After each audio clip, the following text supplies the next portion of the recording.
We are here with Ivanka Trump, advisor to the president, and a special guest, Robert Felder, which is a mechanical. You're in mechanical engineering. That's what I just said. Everybody says we need more STEM. We need more STEM. It's like, you do STEM. I'm going to be a communications. It's hard. It's Not hard only work. that, but Robert, I was just with him in Syracuse, New York, at a P-Tech University campus.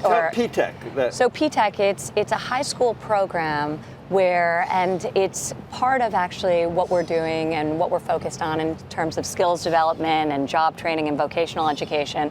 But Robert graduated this spring from P-Tech, from the high school, with 20 degrees towards his college education, and is planning to be, well, why don't you tell Joe? Well, like Miss Trump was saying. Ivanka. Oh, okay. Like Ivanka was saying, I graduated from the P-Tech program. I was part of the first class, and I graduated with 28 college credits towards my degree, where I'll be going to Alfred University to study mechanical engineering. It's amazing. This program that there's going to be an executive order signed by the president later today. It has to do with trying to match up the workforce with the jobs that are not only here now, but they're going to get even more different in the future in terms of skills, and we're not addressing it right now. That's basically the 100%. And this is something we've heard from employers large and small. So the larger employers are having trouble finding workers with the skills they need to fill their job vacancies, and the small businesses are struggling even more because they're competing against the larger business in a tight labor market. A tight labor market is good. Wages are finally going up for the American worker. We see unemployment at obviously historic lows, but that brings to the forefront an issue that we've had for a long time in this country, where we've ceased to focus on real skills training, vocational education, and preparing students for careers. So there's been really for the last 20 years a focus on one path, and that's the university path. And that's a great path for a lot of people, but there are alternative pathways to family-sustaining careers, and P-Tech is one of those examples. So some people will leave P-Tech and go straight into the workforce. Others will go to university, like Robert will, with a large amount of credits and far along and far advanced in their studies.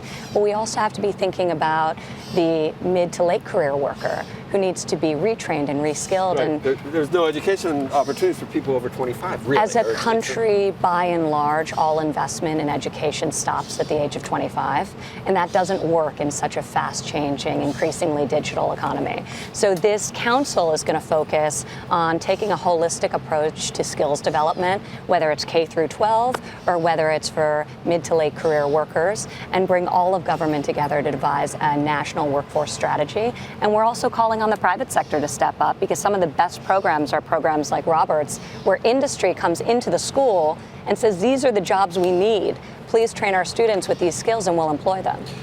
I know that there was a goal in terms of corporate participation that you far exceeded. Oh, yes. Already. So the president will be making an announcement today. Are you allowed to say it before he makes it? Or? So we had a goal of 500,000 new enhanced career opportunities. These are individuals, individual people. These are each individuals. They're all new programs, whether it's new jobs for people leaving high school and going directly into the workforce, or it's reskilling opportunities for older employees who are at risk of losing their job to automation. These are all new commitments. So we had a goal of 500,000, and we have blown that out of the water. So today we're going to have industry, we're going to have trade associations, we're going to have representatives from small business, and they're going to be coming to the White House and signing what we call a pledge to the American worker.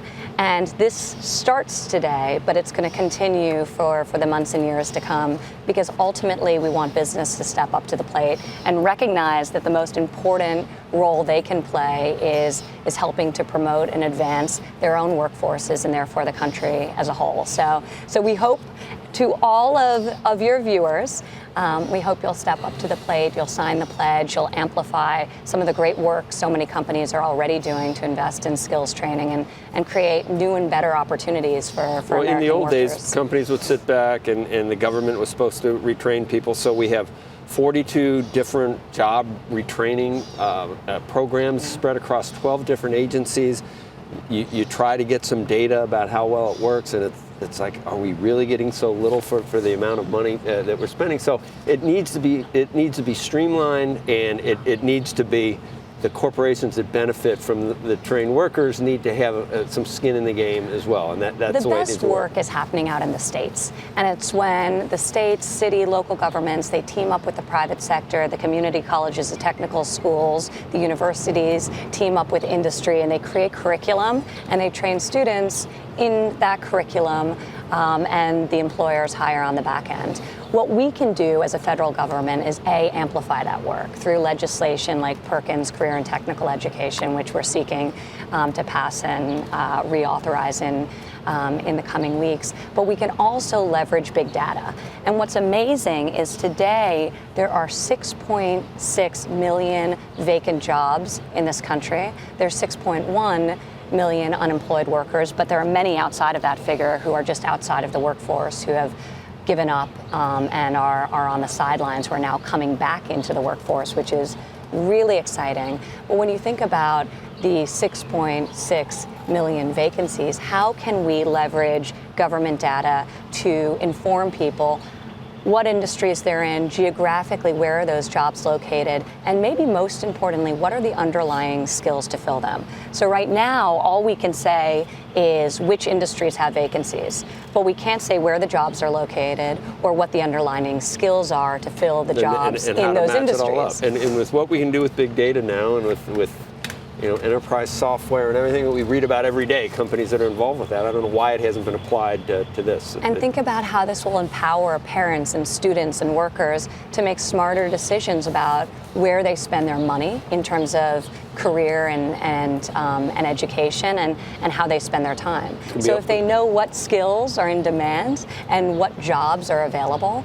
And so some states have done a better job at creating transparency, but this has never been done on a national level. So we're working with industry to change that. Well, I want to keep us updated on this. We're going to hear more and more about it. You saw Wilbur's excited about it. So he'll be working with us to engage the private sector and to make sure that employers, large and small across the country, and trade organizations sign the pledge and affirm their commitment to investing in opportunities. It's hard to tell when Wilbur's excited, but he was excited today. He's very excited. He's very excited. Yeah. And today's announcement will be amazing. So Robert's going to be joining us for. It's going to be a lot of math, Robert. It's